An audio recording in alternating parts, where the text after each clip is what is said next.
Hi, welcome to the Open Space with Aura. If you like what you see and hear on this channel, please subscribe and we will welcome you to our little intimate gatherings, which happen not too often, and yet each one of them is precious for me, and I hope it brings some new interesting perspectives to you and your friends. Today, I'm so happy to welcome Rima back to the channel. And Rima, actually, we met not so long ago together with Dr. Timothy Jackson, right? We're the three of us, and we agreed that possibly we will meet again and do some informal, all our conversation informal, but just you and I maybe we'll talk, and here we are. Yes, and I'm honored and so happy to be here. Thank you, Aura. Rima, and I'm sure our viewers are terrified to hear two accents, two distinctive accents, and wondering what the hell is going on here. And I wanted to talk specifically about that, about obviously we are immigrants, right? Everyone can hear that, right? It's like, so you are from Middle East, right? And you live in Canada. Yes, I do. I live in New Brunswick, Atlantic Canada, but I lived in three different provinces, Quebec, Ontario, and now New Brunswick. Mm-hmm. And you came to Canada from Lebanon, Beirut, Lebanon, so the Middle East, exactly. And have you visited since you left ever, or you never visited? Oh, yes, I do. At first, not as regularly as lately, like you forget the pandemic, I mean, before, because my family, my parents moved back, my sisters as well, so my siblings. So it's easier for one person to visit than the whole family to come. So yes, I do go and see them maybe once per year, or every second year. Yeah. Yes. And it's interesting because I consider myself also Middle Eastern person, even though I was born in Russia, in Moscow, but I lived in Middle East, in Israel, specifically for many years before I immigrated to United States, and I still have very close ties to Israel. My mother lives there, and I visit often, and it's place that which is my daughter was born in Jerusalem, and this is a place very dear to my heart. You know, I always joke with people that people who are born in Middle East or lived in Middle East, no matter what religions they practice, and no matter even if they are coming from, let's say, politically conflicting regions of the Middle East. I'm trying to phrase it smoothly, but we always have at least one thing to share in common, which is two things, or three things. Three, wow. Maybe four things. It's hummus, number one. Yes, of course, yes. Pita, number two. Turkish coffee. Oh, number yes. three, and of course, baklava. Oh, yes. Baklava. Indeed, and funny enough, I just had a Turkish coffee today, which is quite rare, but it happened that I had one today, maybe inspired by our interview. Yeah, my most unbelievable taste of coffee, I remember in a desert, which was made by Bedouins. Wow. In a sand. That's most unbelievable taste that I still remember, but maybe it was just exotic scenery and very unusual situation, and that's influenced the uniqueness of the taste. I don't know, but who cares? Yeah, okay. And it's I love deserts. There's no desert in Lebanon. I don't know if you know that. So there's no desert. No, I didn't. Yeah, There's no desert? no, maybe there are some regions kind of high in the mountains, looking like a semi-desert, but no desert. No, it's maybe the only place in the area. Amazing. I actually wanted to ask you, Rima, I feel, well, I told you actually after our last conversation, because I met you literally 1 minute before we started recording. And then at the end, I shared with you that I felt incredibly at ease talking to you as if I know you for many, many years. Same here. It's incredible. How, well, do you think it's something to do with us being immigrants? Do you think it's something to do with us sharing some sort of Middle Eastern communication code? Do you think it's just like personality or all of it? All of it, maybe all of it. So personality, humanity, the Middle East, of course, the best place in the world. No, I'm joking. The Middle East, and what did we say? Also, being immigrants, and I think immigrants definitely. But immigrants has two things in my mind. Immigrants has the gratitude and love for our adoptive countries, like the United States now for you, Canada for me, but also a little bit of sadness for what we are seeing in our world, like intolerance, rigidity, those things. I think when we are immigrants, I mean, I'll speak for myself, there's a big disappointment when we see freedom being restricted and things like that. Because we came here because we wanted to leave places where, we don't want to find these places here or in the Western world. Yeah, and it's interesting that you mentioned that. I wanted to little bit make a nota bene side note to the listeners. Please don't be surprised. I love asking silly questions. That's my specialty. So, your Rima, questions are amazing. You gave me permission to ask the silliest, the dumbest questions because I'm genuinely curious. Please allow me to answer in the silliest manner as well. So we're having fun. And we're not drunk. We're completely sober. Well, I am with my Turkish coffee. I put something in it. No, I'm joking. What I noticed that when I teach a class in college, that many of my students, and I teach undergrads, freshmen, and also juniors, seniors, that many of them sort of embarrassed to talk about America. I don't know how it is in Canada. And usually every class have a mixture of people students who were born here, but also international students and few international students, some of them from India.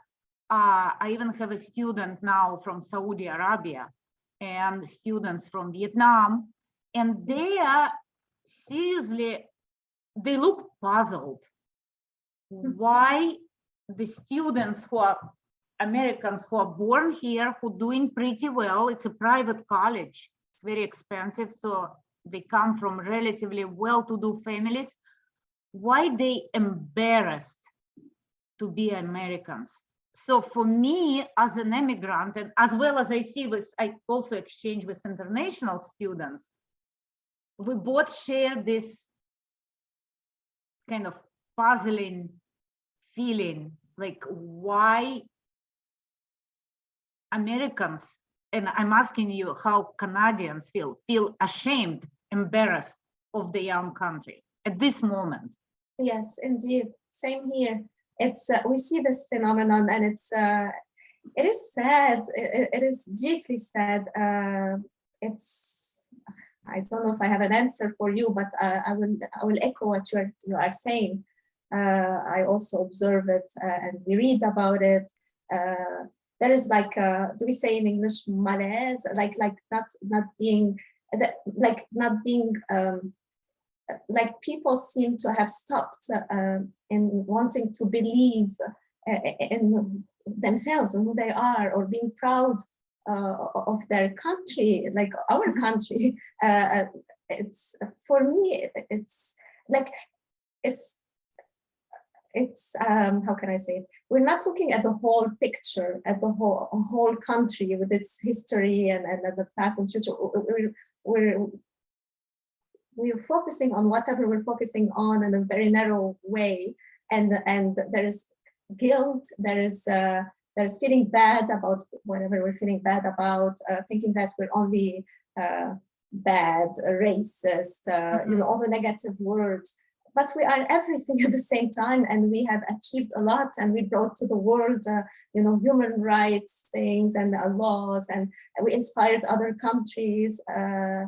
It's, for me, it's, I'm still under shock, even if I know that we are in this period of time in history. But it is shocking still.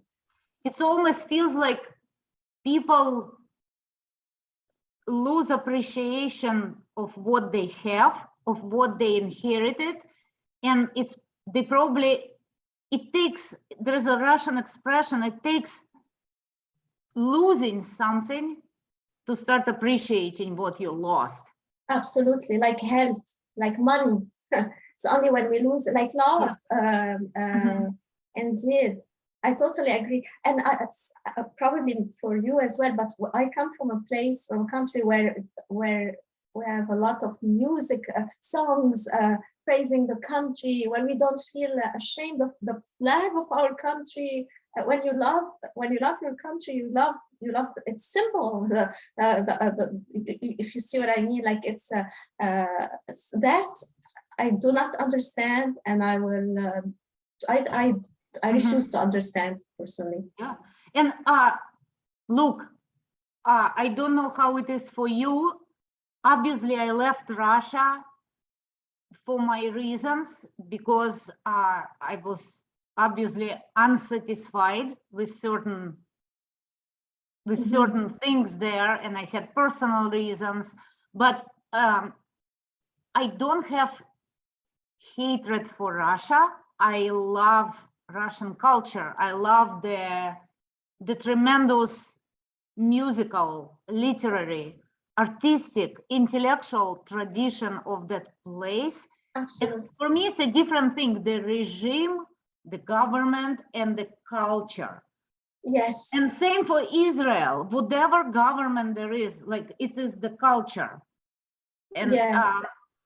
And I have appreciation of this, and same I see in United States. There are so many things that I can criticize here, of course, and joke about and be frustrated about.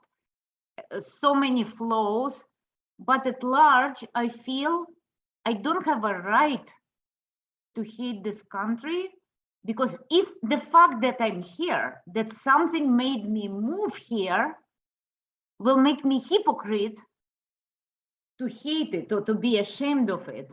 Because then I should, to stop being a hypocrite, I should say, okay, if it's such a bad place, I should probably leave this country. Yes, indeed. Absolutely.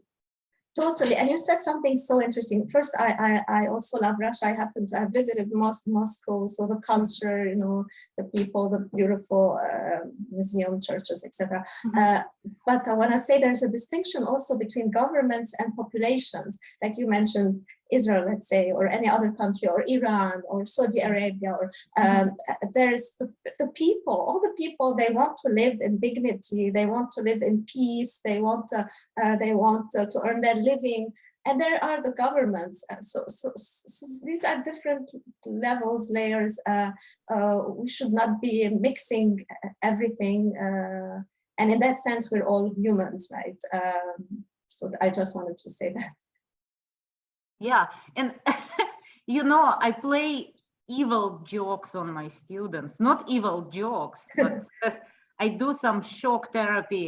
When they tell me that America is horrible, I ask them, relative to what? Have you visited some other places?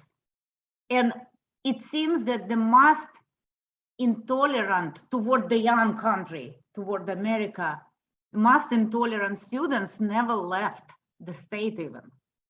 Huh.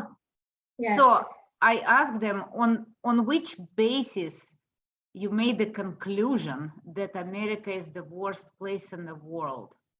At least if you went around the world and lived in places like North Korea, if you ever would return alive from there, or places like, I don't know, Venezuela or some third world countries, maybe then you will have more right to speak, but on which basis you talking like that?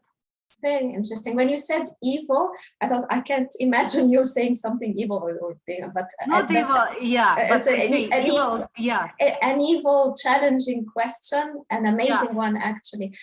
This is what I've been probably doing on my blog for a while, and this is what caused me troubles.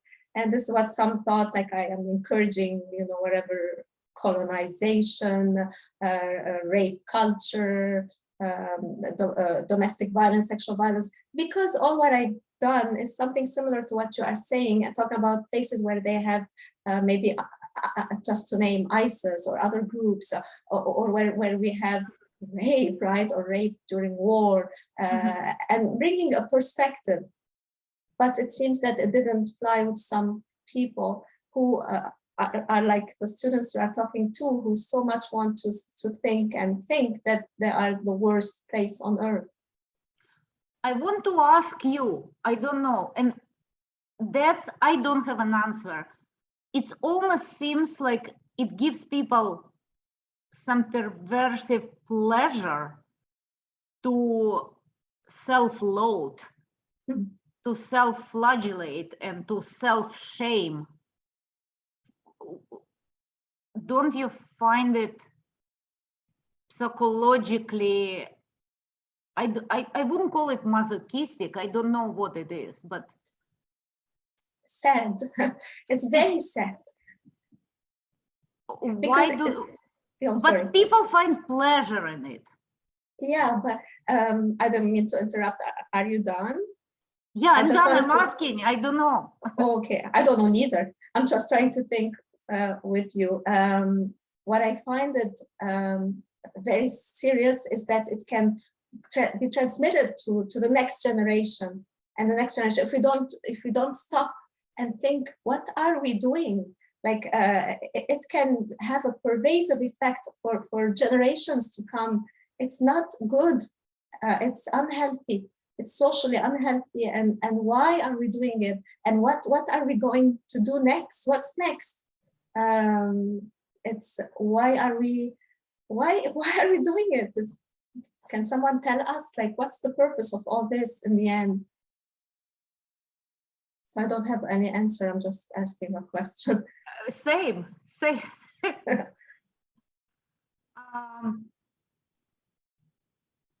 I'm wondering if, let's say, young people who have a chance, I always tell my students, please go and spend at least one semester abroad. Doesn't matter where, any country on the planet, you will come back transformed. And what I mean by that, at least see something else, some other place. See that there are people out there, that there is a world out there, and maybe that what will give you perspective. That's what I tell my students. I encourage them to get out. Not to get out to hate their country more, but paradoxically, maybe to get out, to look back at their country and not even see that the other place is worse or better, but see that their country, it's not as horrible, and a lot of problems that we face here, there are problems that people face in other places. So Absolutely. we're not alone in this horribleness. That's a good advice, indeed. Like seeing and maybe appreciating it from far away, or seeing things differently, as you said, with perspective. But also, I can think of my first trip to Lebanon after we came here. I was actually my first trip. I was 20. I celebrated my birthday 20th in Lebanon. Back then Lebanon was doing much better than now, but I realized by moving back for 2 months there for the summer that I changed already in 2 years. There something happened in me, and then that we realized that no, I want to be rooted here, and I still being happy for there because it's what's doing well back then. But so what I mean is that we need that distance, that perspective. We need to go. We need to think, take the time to think, and not judge, self-judge, judge our country too fast, not repeat what we are supposed to be repeating without thinking about them, without talking to people who don't think the same way, learning from them, teaching them something else. There's some truth in every perspective, learning from each other. Well, it's interesting that you said when you went back to Beirut, you would see how you changed. And same for me, each time that I go to Israel or I went to Russia after many years of not being there, it shows me, it's like a mirror. It's actually a very curious fact.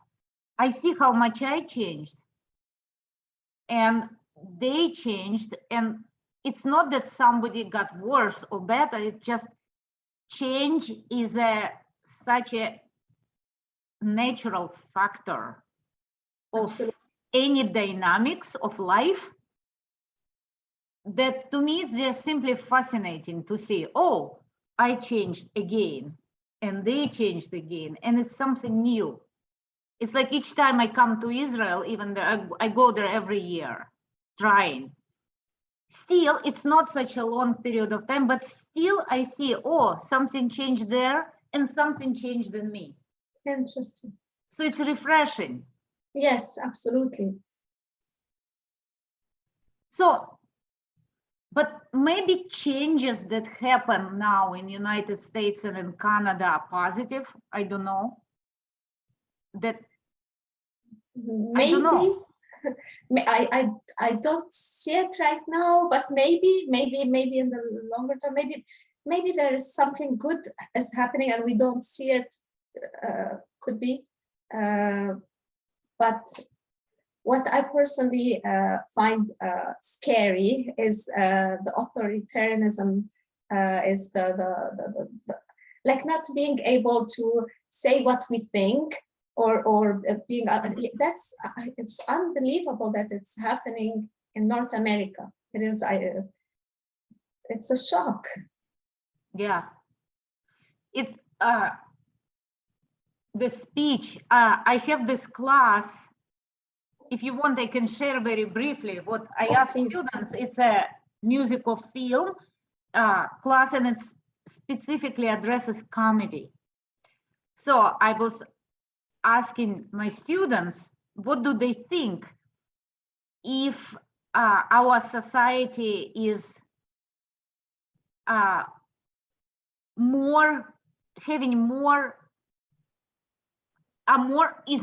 open to humor and comedy, or less open to humor and comedy than before? And they say way less.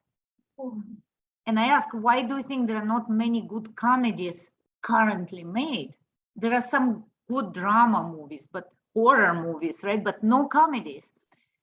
And they started telling me that there is a growing list of things that can be offensive to somebody. So it's like if everything becomes offensive, anything can be offensive, right? any word can be interpreted as offensive, then one day we will stop communicating at all. So it was interesting conversation, and I think it was in a way kind of shocking to students to kind of, yes, indeed, because the list is growing. It's growing, it's growing. What we cannot talk about, what we cannot joke about, because it's always will be considered as a or hate speech or offensive or something. Indeed. And imagine we're preventing people from coping, because humor is a coping mechanism as well. We laugh at ourselves. We laugh, like it's we need to do that. Like Lebanese people are good at that. They are under so many crises, but they joke and they laugh, and we need that, or we get depressed, clinically depressed, all of us. I have this crazy idea to bring people of, let's say, different groups, ethnic, racial groups, let's say North America, and make people just exchange jokes about themselves. I have no problems to joke about Jews or to joke about Russians. Yes. I'm sure you have no problem to joke about, but if we openly exchange these things, like we're all laughing at ourselves, I think that might have some cathartic, liberating effect. I love your idea. Please do it. I love it. How? I would love to. Do a tour, go to different cities in Canada and the States, and like just do it for us, please. We need that. Go on a joking tour, right? Joking tour, yes. I love dirty jokes. Yeah, like it's yeah, I love to joke too, and if we like laughing at anything and at ourselves, just having fun. We lost that. We're too serious. We take our opinions too seriously. It's why? Why are we doing that? I don't know why. Well, you just said amazing thing. We take our opinions too seriously. Opinion is just an opinion. And if we think about it, we just talked about change, right? That change is essential of life, right? Life is change, which means we have a right to change opinion, right? Indeed. And it's freeing, right? To know that today I can think this way, but tomorrow I can change my mind. It doesn't make me less loyal or less principled person, but maybe less dogmatic and more flexible. So I don't know why people holding so strongly to their opinions. Why you think that happens? Oh, very good question. Fear. There's that fear in society, and the political correctness pushed to the extreme, like thinking, can I say this? Can I say that? Or censoring, self-censoring before imposing censorship on others. So let's say people are like, we said to each other, let's be natural and let's ask silly questions, and me saying, answering in a silly way, we joked, right? Why don't people do it in real lives? Like maybe some do it privately, but what they say at home is not what they say outside. Or maybe even at home, like people are becoming too rigid in their mindset, maybe. I like what you're saying. So it's like people, it's like canned food, like canned. Yes. Prepackaged food. It's like you decide on something, you decide what opinion you're going to hold for yourself, and you go out and carry this opinion like a flag. My opinion walks ahead of me, right? Everybody. I like the image. Yeah, I don't know. I think it's all material for good comedy. Seriously. I Yes, do and think that there must be some comedic force that will show people the mirror of absurdity and grotesque we live in, but it has to be very talented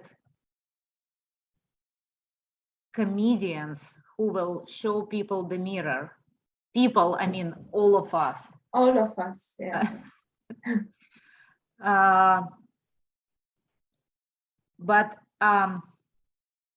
that's why I'm saying maybe the change, maybe what's happened now, it's like Pandora's box. Everything is coming out, and then we need a good rain of comedy, like good showers to wash it all away. I don't know, I might be naive, I don't know, but With good music in it. with good music. Great musicians like you. Yeah, we definitely need that. I wanted to ask you, you said you have 2 sisters or 3 sisters? 2, I'm the third, number 3. Number 3. Are they also concerned about certain things and trends as you are, or you have different perspectives, or they don't even live in Canada? They lived in Canada for 10 years and moved back. So for them, Canada is, for them, or maybe one of them or them, Canada is maybe still where they left it. So it's hard, even if I've been telling for years that there are changes. I think they were shocked by my story, as you know, I have a story of censorship, but different perspective as well. So maybe at least, which is the beauty of different perspectives in families, and it's a healthy thing. So we talk, we exchange. We don't see things in the same manner with one of my sisters, at least, and that is awesome. That's beautiful. There's the joke. There is humor as well, but despite that different perspective, there is shock to what happened to me and how unfair it is and all that. But what I'm trying to say is that we can be from the same family and not have the same opinion on everything or same beliefs. Maybe let's talk, I don't know, religions, maybe someone would be more spiritual, more religious than the other person doesn't believe in God, or maybe the other person, whatever in between. So we are, even if siblings share 50% of their genes and the shared environment, they are different because there are temperaments, right? So, I mean, personalities, but also experiences, and that's healthy. If we are preventing our society from being diverse, like this family, like families, ironically, in the name of diversity, because we want everyone to think the same, to say the same, it would be so boring. It's like suburb of a city where everything is the same house, the same exact distance between this house and that house. Like, come on, like, come on, I love it.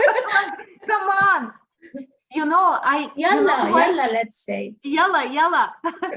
You know why I decided I never will live in a suburb? Never say never, right? I always tell myself, never say never, but because it's very important for me to have a local coffee shop that I go every morning for my ritual of having a cup of espresso there, the way I like it. So in suburb, you cannot have it because in suburb, you can have only chain like Starbucks or something like that. So I need specific coffee shop. I'm a snob and I'm open about it. So that's how I choose where I live. That's so cute. By the coffee shop. I love coffee shops. I don't know if you don't know that, but my dream, I have a dream that one day I'll have a coffee shop. I've always said that I will have a coffee shop. I don't know what's about the coffee shop, but there's something interesting when it's, as you said, unique, different, each place has its spirit, and Where I live here, if you come one day, I hope to come to visit, it's so cute because people know each other very well. So you don't have to say how you like your coffee when you order it. They know. They will bring it to you with the milk or sugar if you like it, or no sugar. So there's something cute about smaller places as well. I love it. I love having my coffee shop when baristas see me approaching from my car. They're already making it for me. It's already ready. They know exactly. Yeah. Same thing. Yes. Yeah. No, it's beautiful. It's beautiful. And I want to visit, actually. I want you to visit. I feel horrible inviting people to Minnesota in this brutal cold. No, that's nothing for me. It's like if I want people never to unfriend me and never see me again, I should invite them to Minnesota in the winter. No, but summer is beautiful. Summer is beautiful. So hopefully one day. I think you should meet my friend, my dear friend Bruno, who is also a friend of, we kind of like a family here, of Tim. Oh. Bruno, who is from France, who also was on this channel. Oh yes, I enjoyed. I watched that interview. Yes, very interesting. Very distinctive and charming accent. Indeed, yes. Yeah, and he always tells me that he is dreaming about opening coffee shop / salon where I will play music and he will cook. He's a good cook. So and now you're saying you want to open coffee shop. I love that idea. And from time to time, a comedy show, playing in it, non-politically correct. But you know what I want to do seriously? I think it's possible. In the meanwhile, since we cannot meet easily and travel easily, maybe we can do one of the recordings. Each one of us will be in the kitchen making something. Oh, and we can talk while making something and sharing recipes. What do you think about that? Maybe my spouse, who is the cook, chief cook in the house, can do it. I know how to bake cakes. Well, I can bake a cake. We can just share, because I love, Bruno is expert in Mediterranean and Middle Eastern cuisine. And I love, so maybe it can be our shared exchange of, if we're talking about hummus, right? How you make hummus and how I make hummus. I buy hummus actually. So. Oh, we do it at home, but I don't do it. But tabbouleh, I can do tabbouleh. I do that. Tabbouleh, I love tabbouleh. Oh yeah, I will do that. Okay. So I think it will be awesome. We can cook and talk in the kitchen. I'd be very stressed when cooking and talking. I prepare them ahead of time, like on TV, in the shows. I prepare them, and then when we start, it will be less stressful for me. I'm not the greatest cook on earth. I'm very possessive of the kitchen. So if you ask me, I'm talking about tolerance. So one place where I'm absolutely, and I admit it openly, when I'm absolutely intolerant to any foreigners, it's my kitchen. That's the sacred place. I'm not willing to share it with anybody. When I cook, it's me. Well, you're reminding me of my spouse. He sometimes tells me, get out of my kitchen, his kitchen, which is true, it's his kitchen. I go there to eat, but he cooks. So it's, I understand you. That's funny. That's funny. Well, when are you planning traveling back to Beirut? Oh, that's a good question. I hope as soon as possible, but for now it's a little bit challenging at all levels. Hopefully this year, hopefully soon. Hopefully we have to keep hoping. So hopefully in this year, who knows? But I've been told that it would feel like a different country, like things have changed. really very dramatically there and fast. Wait. In Lebanon or in Canada? In Lebanon, due to the financial crisis, economic crisis. So like I've been told that it's like a different country, but maybe it's not that different. But I mean, you could see that people are struggling, and it would be sad, I guess. But of course, I'll be happy to see my loved ones, and I'm eager. So maybe this year. What about you? I'm hoping to go in a couple of months. Wow, it bravo. seems like Israel is reopening finally. Okay, So, wow. yeah, and maybe some other places. Yeah, I miss traveling. Yes, I can imagine. But like it's amazing how Israel and Lebanon so close and yet so far. If you see what I mean, like I know I would love to visit Lebanon. I would love to visit, but I'm not even sure if, as Israeli citizen, I'm allowed to enter. I don't think know. so. At least right now, who knows what's going to happen in the future? But you will love it. Or I don't know how it functions. I can't speak how they do it. How things. I don't know if I told you. Since childhood, I was fascinated with Sufi poets. Wow. So for me, and of course with Arabian Nights, 1001 Nights. Yes. So it's somehow imprinted in my mind this some sort of romantic image of Arabia. And I genuinely want to see, let's say, Tehran. Yes. I know it's impossible for me. I hope one day we'll all visit each other everywhere. It's so ridiculous if we think about it. Life is too short. Why is that? Like, why can't we do it? Like, why can't we just live and say enough is enough? Enough of wars. Because we can't. But I know some people do. My brother's wife, she is Afghani woman.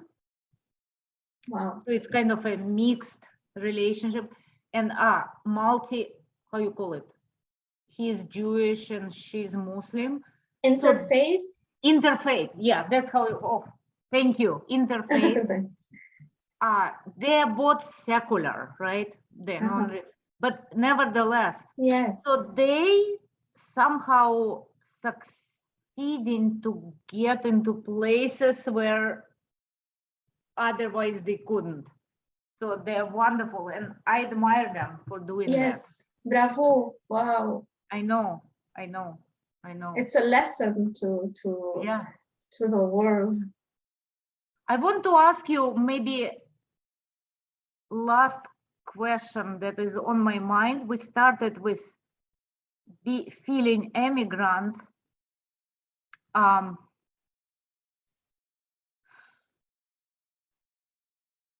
Do you find commonalities, not between you and I, but between overall immigrants that you meet? And I'm talking about first generation immigrants, not like, because America and largely Canada, countries made of immigrants, but I'm talking about people who came here maybe 10, 20 years ago from different parts of the globe. Do you feel there is some shared code between all of us, or not really? Interesting.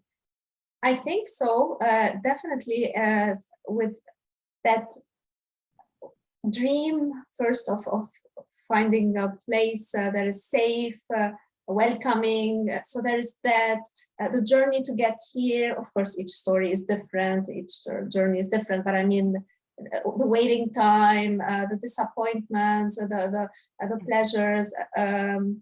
I don't know about other people, but in my case and in Canada, every region, like the States, I guess every region is different. So like in Quebec, it's the French, actually French culture, French language. So adjusting to Quebec, even Quebec, Montreal is a big place, but if you visit the regions, it's like different to Quebec in one. Here where we are, it's regional as well. So each part of the country has its beauty, and adjusting to it has its challenges and its. But I think immigrants coming right now have a totally different experience than maybe you 22 years ago, you said, or me 32, because there is the pandemic time, of course, but there is also the change that we are in historically. And for having talked to some new immigrants recently, some have been here, moved back, came back, they don't recognize the country anymore. Wow. Yes. And so there is that's a reality. So you basically, you want to say that some immigrants who came here, they considering moving away from here? I've heard just today someone say, I don't know if it's gonna be a few years or how long. There's something has changed. It's not this. It's things have changed, as we were talking before. Is it for good, for better in the end? I hope. For now, it's very hard to see that. Very, very hard. It's worrisome. I think what's changed, there is no spirit of enthusiasm. True. Maybe I don't know, that's what I observe. Maybe it's pandemic effect, I don't know. But maybe the pandemic, it's true, Maybe. because there's that. Many factors, yeah. Yes.